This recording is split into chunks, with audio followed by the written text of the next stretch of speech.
Como a gente comentou há um tempinho atrás, essa classificação morfológica das leucemias agudas, que foi a primeira a ser adotada, ela durou muito tempo, mas ela foi ficando tanto quanto defasada, conforme os anos foram passando, já que novas técnicas, novos recursos diagnósticos foram surgindo e possibilitando um melhor entendimento da leucemia amiloide aguda, como, por exemplo, a citogenética. O que aconteceu foi que ficou meio insustentável a gente só basear a conduta ou diagnóstico puramente na classificação morfológica dessas doenças. Então, em 2001, a Organização Mundial da Saúde resolveu refazer a classificação das leucemias mieloides agudas e de outras doenças hematológicas. E em relação à leucemia mieloide aguda, isso foi muito bom, porque quando a gente tinha só a classificação morfológica, muitas vezes, o fato da pessoa ter um subtipo ou outro, diferenciados apenas pela morfologia, não significava necessariamente uma evolução, uma perspectiva melhor ou pior. Então ficava um pouco sem sentido às vezes. E aí a Organização Mundial da Saúde resolveu reclassificar, mas incluindo dessa vez os aspectos biológicos da doença, incluindo muitas vezes o antecedentes patológicos desses pacientes e definitivamente a citogenética, pelo seu valor prognóstico. Então, a nova classificação que a gente tem usado cada vez mais compreende 4 subtipos, ao invés dos 8 da morfológica, são 4, alocando nesse primeiro grupo aqueles pacientes com leucemia mieloide aguda com alteração citogenética recorrente. Daí entra aquele pessoal com translocação do 821, 1517, inversão do cromossomo 22, entre outros, que conferem a esse paciente, a esse grupo de pacientes, uma perspectiva melhor com o tratamento. O tratamento aqui é diferente do tratamento para os outros grupos, o planejamento terapêutico. No segundo grupo, entra aqueles pacientes com displasia multilinhagem. Provavelmente os pacientes que tinham síndrome mielodisplásica e que sofreram transformação para a leucemia mieloide aguda. Precisou colocar eles num grupo separadamente porque a doença é mais grave nesse grupo. Assim como também tende a ser mais grave aqueles pacientes que desenvolveram leucemia mieloide aguda após um tratamento quimioterápico prévio. No caso, desenvolvendo leucemia mieloide aguda como uma segunda neoplasia ou induzida pelo uso de determinada droga previamente. E no quarto grupo, pacientes com leucemia mieloide aguda que não se enquadram nesses 3 primeiros. É tudo classificado nesse quarto grupo. Então isso separou bem os pacientes, utilizando, como novos critérios testes recentes que a gente tem,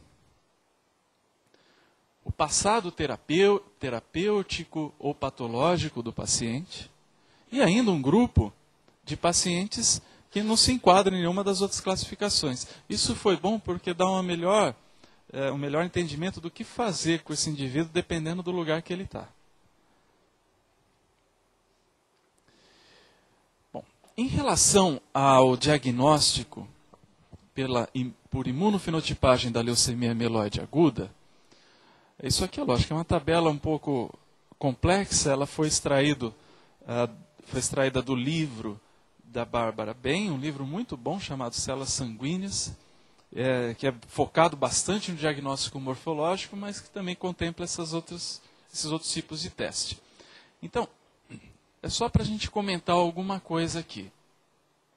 Por exemplo, tem alguns marcadores imunofenotípicos que marcam mieloblastos independente do subtipo morfológico.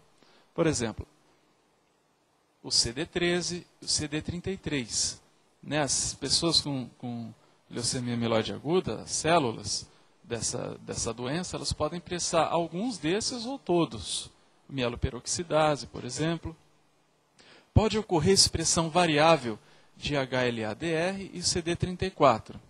E a minoria expressa o TDT e CD7, que são marcadores, às vezes, mais para origem linfóide. Agora, isso marca mieloblasto. Agora, tem outros marcadores que puxam até para o subtipo, melhorando, né, facilitando o diagnóstico. Por exemplo, células do subtipo M0 e M1 costumam apresentar marcadores CD34, TDT, HLA-DR e CD7. M2, CD15, M3, esses daqui, e assim por diante.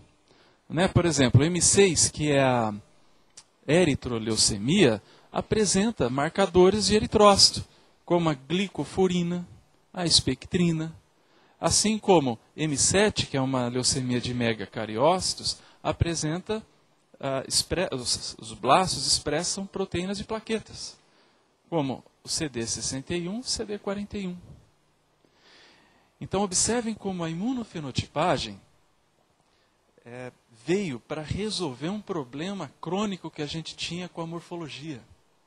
Então, ela ajuda a identificar, tem ajudado muito na confirmação, inclusive, do subtipo morfológico. E é por isso que sempre que tiver condição, as pessoas devem fazer esse tipo de teste, né, para confirmar, melhorar a sensibilidade do diagnóstico.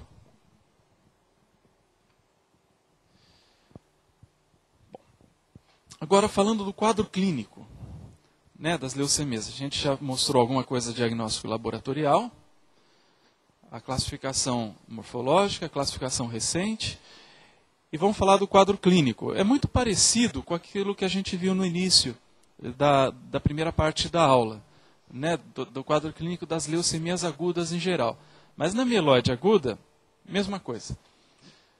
Principais sintomas decorrem da insuficiência da medula óssea, né, pela infiltração maciça de mieloblastos na medula.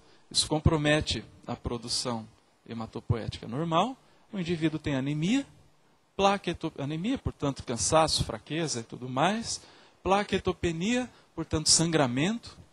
E o sangramento de plaquetopenia é geralmente um sangramento confinado à pele e mucosas, e pelo bloqueio, né, vamos dizer assim, da produção de granulócitos normais e de linfócitos também, o indivíduo fica com risco maior de pegar infecção. Então, os sintomas e os sinais clínicos são basicamente cansaço, fraqueza pela anemia, sangramentos pela plaquetopenia ou infecção. Infecção muitas vezes graves ou de difícil resolução. Né? Tudo isso de instalação aguda ou subaguda, algumas semanas ou dias.